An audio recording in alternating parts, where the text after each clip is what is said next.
Hello అండి అందరికీ. Perspective in ఎడ్యుకేషన్లో అంత సిలబస్ ఉందా, ఒకసారి ఇండెక్స్ చూపించండి అని ఒకరు కామెంట్ పెట్టారు. ఇదండి పర్స్పెక్టివ్ ఇన్ ఎడ్యుకేషన్ బుక్ నా చేతిలో ఉంది. ఇండెక్స్ చూడండి. విద్యా చరిత్ర తెలుగు ఇంగ్లీష్ రెండిట్లో ఇచ్చారు.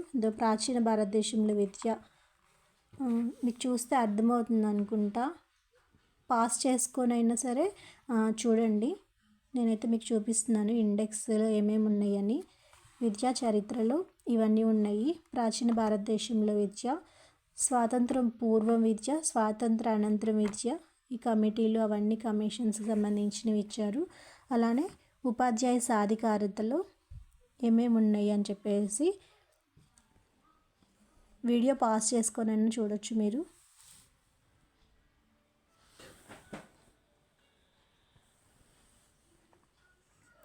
వర్తమాన భారతదేశంలో విద్య,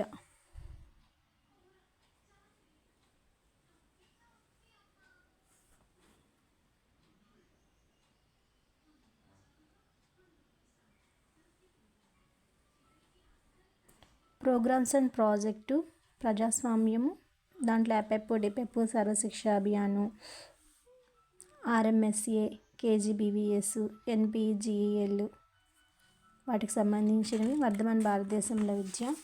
అలానే ప్రత్యేక అంశాలు, వివిధ రంగాలలో వర్తమాన పథకాలు, ఆంధ్రప్రదేశ్ ప్రభుత్వ విద్యా సంక్షేమ పథకాలు, మధ్యాహ్న భోజన పథకము, ఉచిత పాఠ్య పుస్తకాలు, స్కాలర్షిప్లు, అవార్డులు, సంక్షేమ హాస్టల్స్, రవాణా. తర్వాత చట్టాలు, హక్కులకు సంబంధించినది, బాలల ఉచిత నిర్బంధ విద్యా హక్కు చట్టము, సమాచార హక్కు చట్టము, బాలల హక్కులు, మానవ హక్కులు, జాతీయ పాఠ్య ప్రణాళిక చట్టం, దృక్పథము, మార్గదర్శకాలు, అభ్యసనము, జ్ఞానము, బోధనాభ్యసన ప్రక్రియ, మదింపు, పరిగణము, సంస్థాగత సంస్కరణలు, ఈ విధంగా మొత్తం ఉందన్నమాట. జాతీయ విద్యా విధానం 2020కి సంబంధించింది కూడా ఉంది. తర్వాత లాస్ట్లో ప్రాక్టీస్ బిట్స్ ఉన్నాయి. విద్యా చరిత్ర అసలు ఫస్ట్ ఎట్లా ఇచ్చారో చూద్దాము.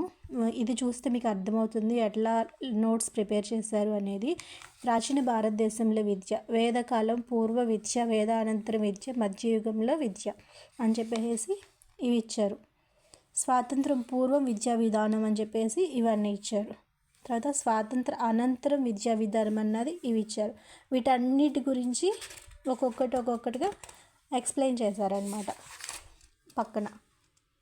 ఈ విధంగా టెస్ట్ నోట్స్ అయితే ప్రిపేర్ చేశారనమాట. ఇది మీకు అర్థమైందని అనుకుంటున్నాను. నేను చూపించమని అడిగారు, అందుకని చెప్పేసి నేను చూపిస్తున్నాను.